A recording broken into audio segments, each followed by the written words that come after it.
This is Reframe, the podcast from the College of Education, Health, and Society on the campus of Miami University in Oxford, Ohio.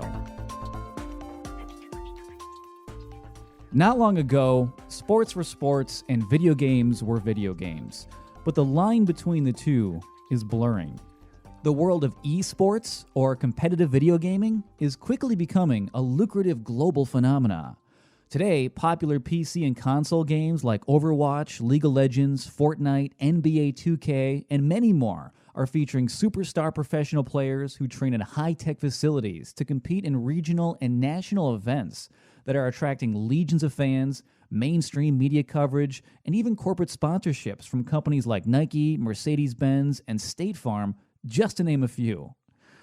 So it's clear that this space is not at all what video games were to many people just a short time ago. I definitely think that this is the time where people are going to see that these are legitimate sources of entertainment, right? It's not just a bunch of people, for lack of a better term, the kind of classic locked in their mom's basement playing video games all day. These are people who are making money, sustaining themselves, like it's a legitimate career as a professional to compete. They're on ESPN, like League of Legends, their spring finals are this weekend, and it's going to be on ESPN too. It's going to be on the ESPN app. Last year's Overwatch League grand finals were on ABC. These are things that are interesting enough to a large enough group of people that you're going to start seeing it be part of mainstream entertainment. That's Sam Ford. He's an account coordinator at a firm called GMR Marketing, where he oversees esports partnerships and promotions for Comcast. Sam has had his finger on the pulse of the esports landscape for years, ever since it became clear that video gaming as recreation and as a means of social connection are not the only ways to benefit from this activity. That's actually one of the realizations that helped him launch his career in this field after graduating from college with a degree in sport leadership and management. I went to Miami, obviously was a SLAM major. I was looking at marketing specifically, and I was a marketing intern in Miami's athletic department. I was doing game day activations and student promotions, things like that. And always thought I wanted to work in sports. I love sports. I love getting people excited about sports. Like that's what I want to do. And I realized, I was coming home from work or my internship or whatever, and then my focus was on video games, esports. Like that's where I was then spending my time, and kind of realized that these parallels exist between both industries.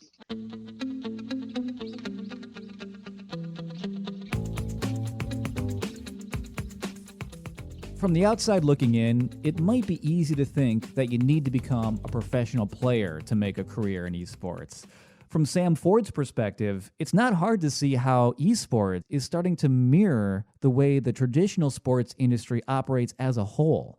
And during our conversation, he got the green light to move forward with his next major project with Comcast, literally as we were speaking. We sponsored professional teams in the past. We've partnered with leagues in the past.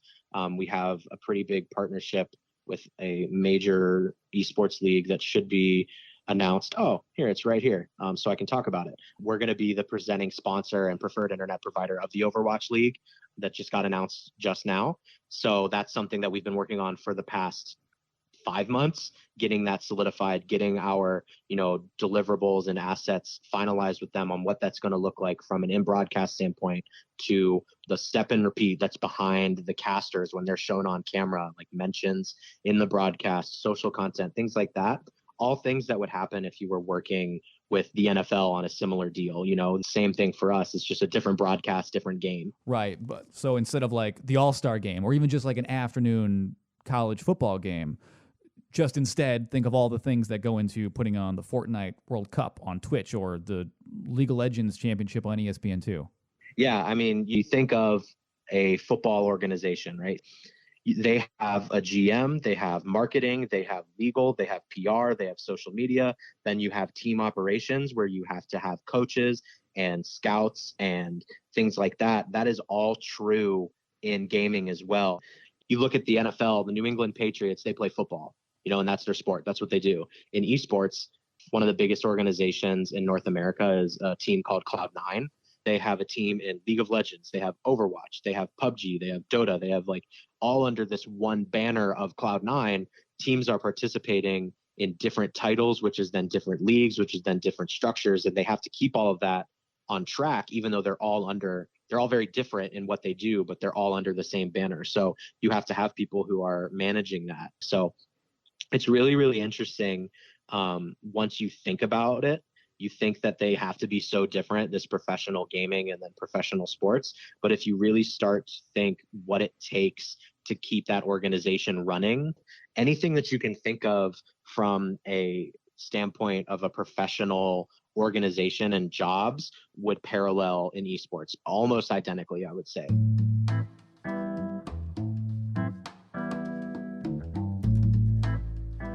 So, esports are undeniably on the rise.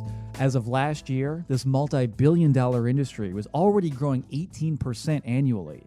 Esports are also the most popular sport among a college-age audience, which is, in turn, inspiring many universities to create esports clubs, including here at Miami.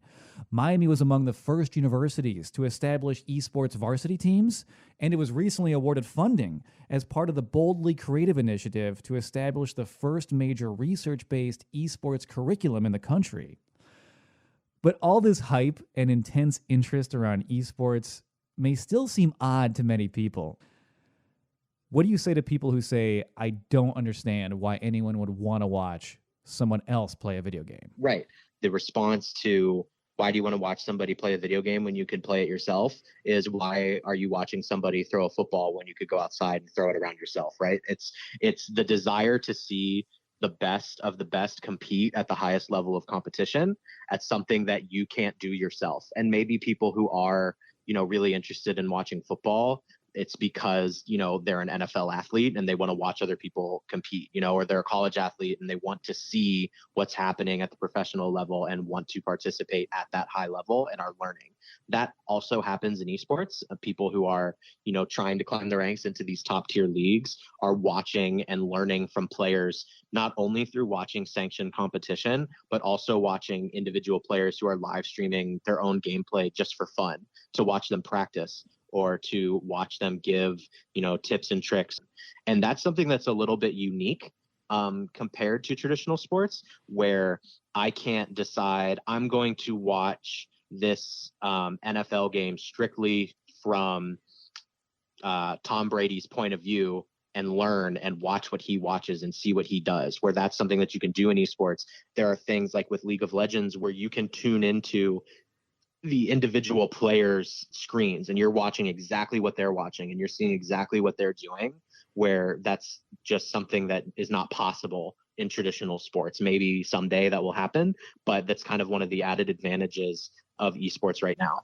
And alongside this ability to offer this extra level of immersion, esports, in some cases, are also becoming replacements for traditional sports. However, the overall landscape is still not yet as structured or as streamlined as professional sports. There's no little league, for example, or a clear path to go from high school to college to pro. So, how do you see this industry evolving from here? What do you think will happen or needs to happen before esports becomes truly mainstream? Before, for example, maybe once people finally stop asking that question of why would anyone ever want to watch someone play a video game? Yeah. So I think there are a couple major milestones that I think we're due for. One is the NCAA officially getting involved and having a presence in esports. Right now, they're kind of just letting everybody do it and sit back from the shadows and observe.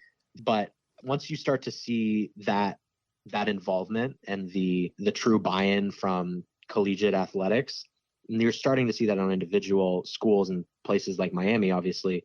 But if you can say, I'm going to get a scholarship to play Overwatch, but I'm going to study esports operations or marketing, like that's the same as I'm going to go to college and play football and get a sports administration or SLAM or whatever, depending on the school it is, get that degree and then be able to continue to work in the industry after I'm done as a player. Like once that becomes a thing, and we are moving closer and closer as you see more schools start to have like dedicated esports operations or broadcast or whatever programs, like that's something that's going to come and add to the legitimacy. I also think we're getting extremely close to video games in the Olympics. I think that there's some room for debate on what those games are going to be, but there are games that work great as esport titles that are perfect for the Olympics. If I were a betting person, I would say the first title that you would see in something like that would be Rocket League, which, if you are unfamiliar, is essentially soccer with cars. It's easy to watch, it's easy to understand. It's, like I said, it's soccer, and it's really competitive and is a big game. And this isn't just you dreaming big, right? Like, I've read that the International Olympic Committee is actually having these discussions about potentially including esports in the Olympics in the future, correct? Yeah, absolutely. Yeah, it's definitely something that is coming. I mean, you see there's been esports competition in the Asia Games, and that was kind of seen as like the first, like, okay, this is really like picking up steam. The United States and North America are just behind. People have been watching professional gaming in Asian countries for years. And you think of professional athletes in North America, you see them on the commercials for Nike or Under Armour or whatever. It's the professional gamers in Korea. They're the ones who are on TV in those commercials showing off Nike products. Nike sponsors the Chinese League of Legends league. Like, all of the teams in that league have Nike jerseys and apparel and things like that. Not saying that it's a bad thing, but we're just behind. So I think a lot of it is education, and through mainstream media coverage and representation, that's how you educate right now. And I think that because of what's going on with COVID and everything, and you're seeing NBA 2K on TV, you're seeing NHL video games on TV, you're seeing the NASCAR game on TV. Like, as that continues, people are going to be more and more interested. And I think even when we get to the point where, the NBA is back, real basketball is back, there's still going to be people who saw 2K League or saw NBA esports and are going to still be interested in that, even though real basketball, quote unquote, has returned. Like, those are the people who are then going to help spearhead the movement to keep it around and keep it as a legitimate source of entertainment. Sam Ford oversees esports promotion and support for Comcast as an account coordinator for GMR Marketing, which is a global experiential marketing agency. He's also a graduate of Miami University's Sport Leadership and Management program. And this is the Reframe Podcast. You can subscribe and listen to many more episodes for free right now, wherever podcasts are found.